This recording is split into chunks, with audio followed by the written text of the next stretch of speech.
Actually, the president's letter blames corruption on the whole house. I even doubt whether at this time we have the moral authority to discuss what the president sent back to us after he has accused us, all of us, of being corrupt. Number two, when you listen to the president's letter, there are serious legal issues he speaks to. In a way, he wants his bill, the statutory bill that came to us, to pass as he brings it. Does Parliament have any mandate to appropriate, according to him?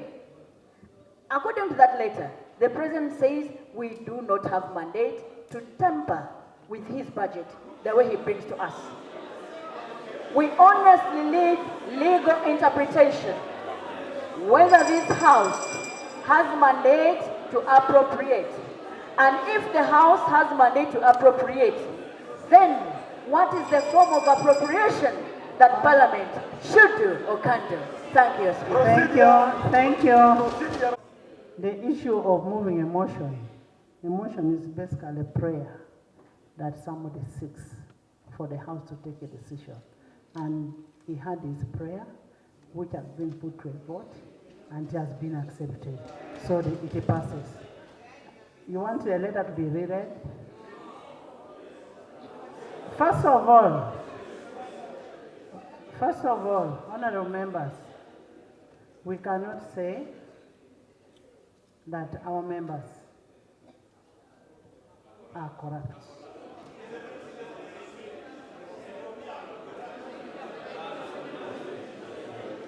We cannot, even if some of our members have been arrested and they're in prison, there is a presumption of innocence. Honorable members, can you shut up? Please. There is a presumption of innocence. You cannot say somebody is a thief. How many members are in a budget committee? How many are you? Eh? Chairman, how many members? There are 65 members in the budget committee. No, we want a clarification from the...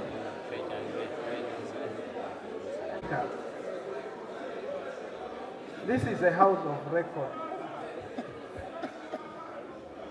Sage. This is a house of record. Sage.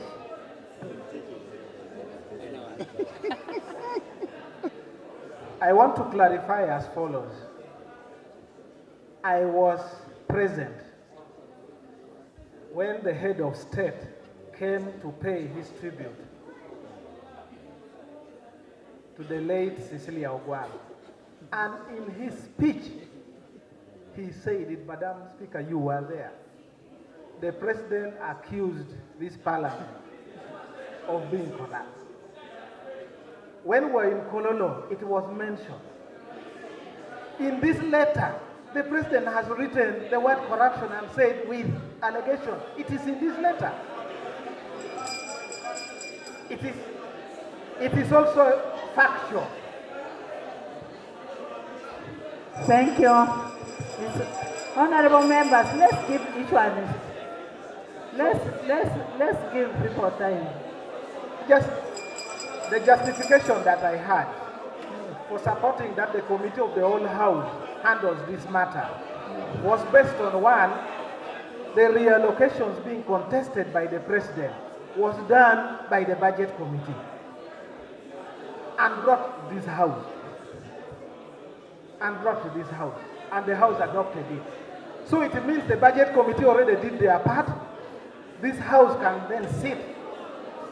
This house can sit and therefore take a decision on a case-by-case basis on the matters raised by the president.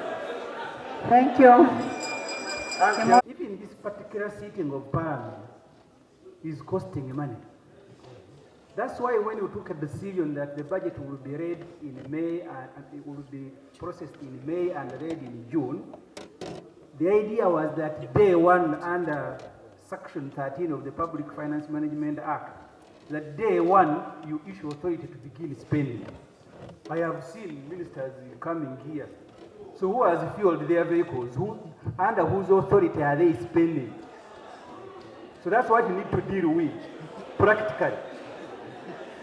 Thank you. Honorable Minister, can I have the motion? Procedure for the motion. Procedure, Honorable Speaker.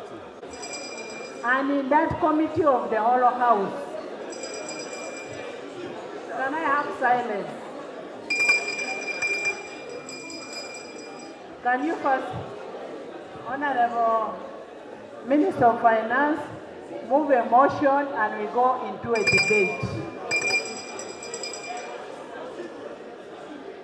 When the 4,253,000 Parliament under Article 152 and 156 consider the appropriation bill 2024 authorizing the Treasury to issue out the consolidated fund and apply toward the supply granted to the government for the service of the year ending 30 June 2025. The sum being Uganda shilling 34 trillion 756 billion 338 million and 622,000. Recognizing that the appropriation bill 2024 was in accordance with Article 91(2) of the Constitution of the Republic of Uganda, presented to His Excellency the President for assent, and the President, in accordance with Article 191, Part 2, Sub 7C, refused to assent to the appropriation bill 2024 and returned the bill to this August House.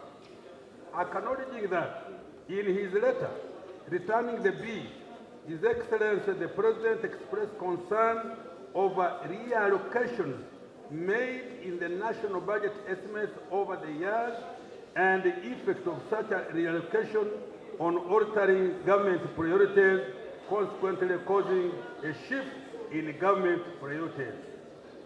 Can I be protected, Madam Speaker? Please go ahead. Considering that where the President refuses to assent to a bill and returns it under Article 91, Part 3 and C of the Constitution, Parliament may, in accordance with Article 91, Part 6 of the Constitution, reconsider the bill and return it to the President for assent. Further consideration that the national budget estimates contain both statutory expenditure and non-statutory expenditure, which then inform the contents of the appropriation bill and the reallocation in the national budget estimates for the financial year 2024-25 affected some votes under the statutory expenditure and some votes in the appropriation bill 2024. Aware that according to Article 156, Part 1 of our Constitution and Rule 152, Part 1 of the Rules of Procedure of our Parliament, the schedule to the appropriation bill must contain the allocation